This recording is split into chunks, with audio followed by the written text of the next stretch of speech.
Alors, un petit point méthode sur les mesures, le mesurage et les incertitudes. Bon, un peu compliqués, mais qui peuvent permettre d'arriver à présenter correctement un résultat de mesure.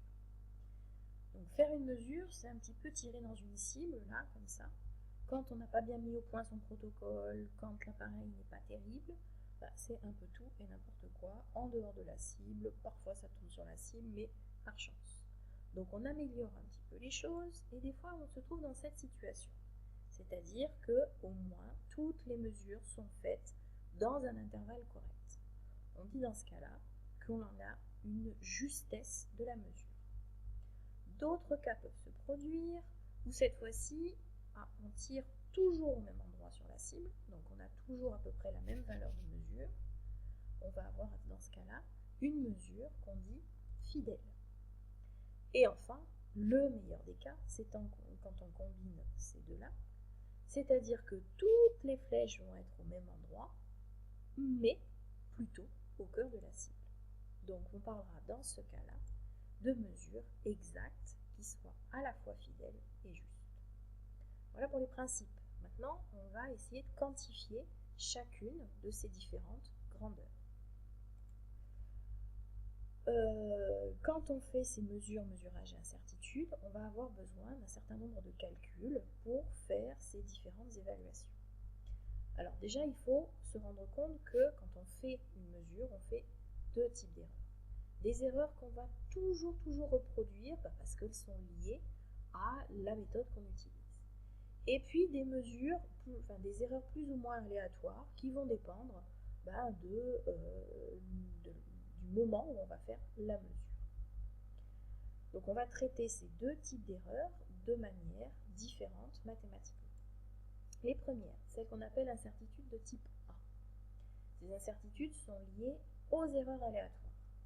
Donc pour arriver à les quantifier, on va faire plusieurs fois la même mesure et à partir de là, on va faire un traitement statistique pour mesurer ou calculer ce qu'on appelle l'incertitude absolue et puis une incertitude élargie qui va nous donner un intervalle à l'intérieur duquel on va pouvoir avoir une chance de trouver notre mesure.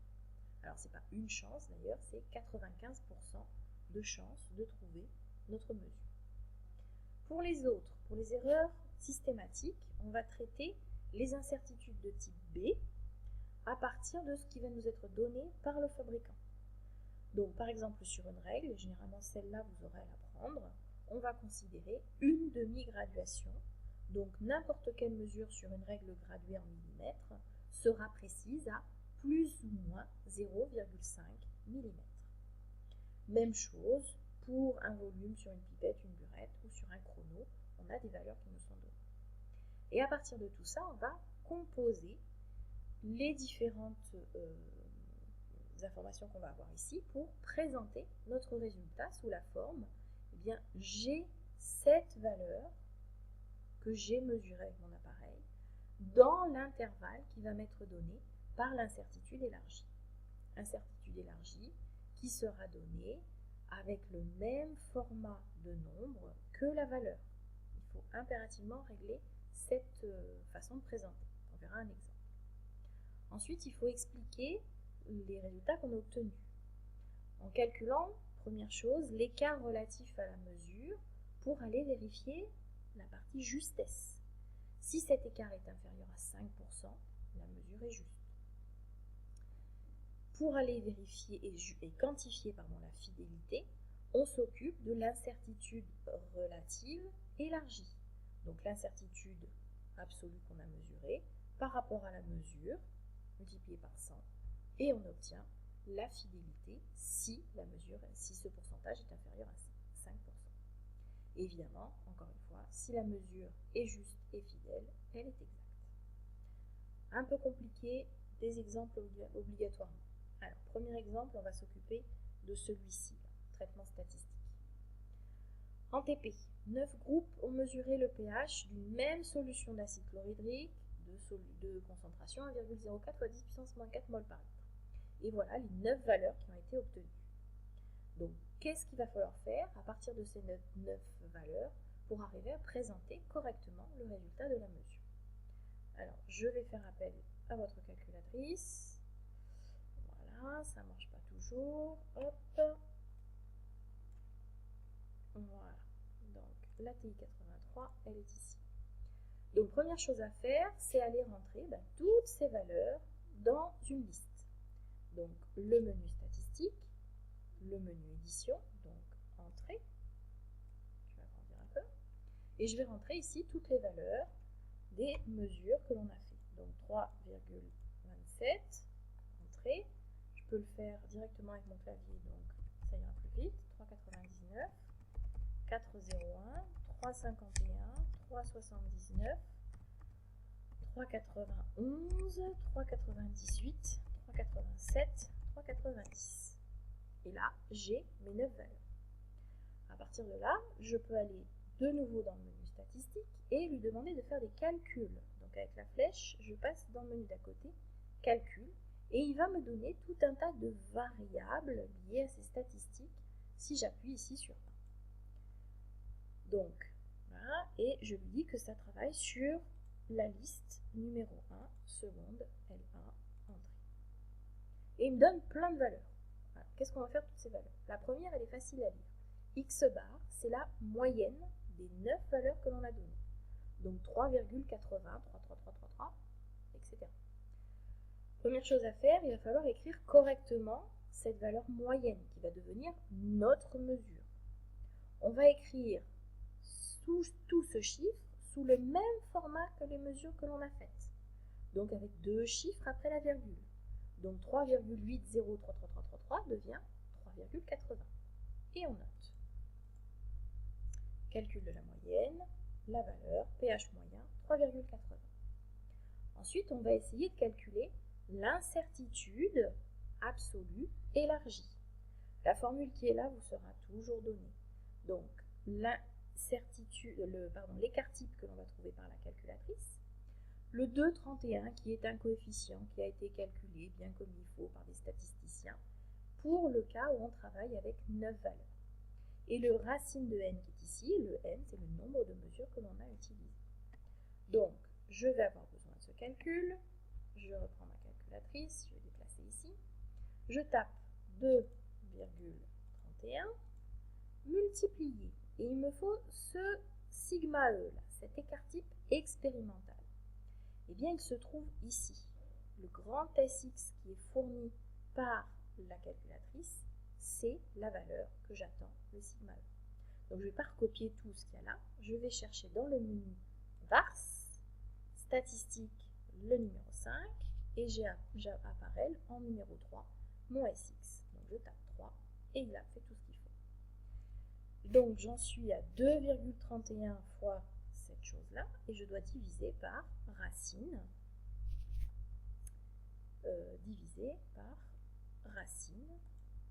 de 9 puisque j'avais 9 valeurs.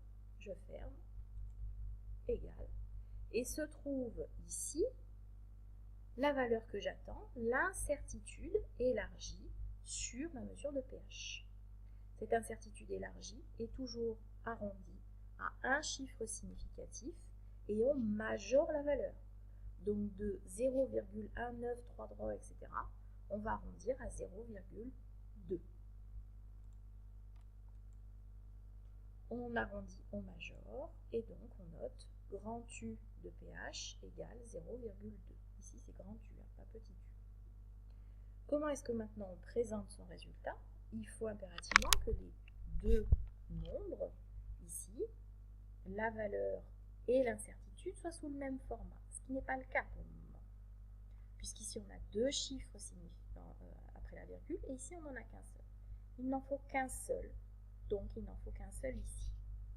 Donc le dernier chiffre qui est ici, qui est affiché par le pH mètre, n'a pas véritablement de signification puisque statistiquement, on n'est pas capable d'avoir plus que ça.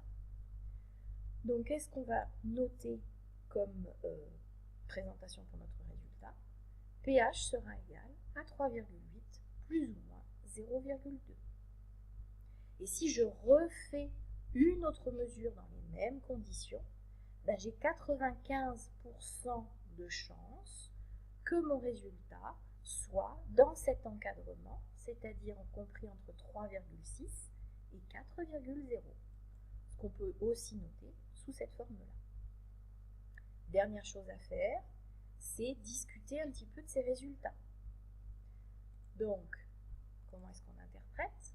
On calcule l'écart relatif à la valeur attendue, qui vaut ici 4. Je reprends ma calculatrice. pH mesuré, ici, on a dit, ça y est, ça ne marche plus, donc on va lancer. Voilà.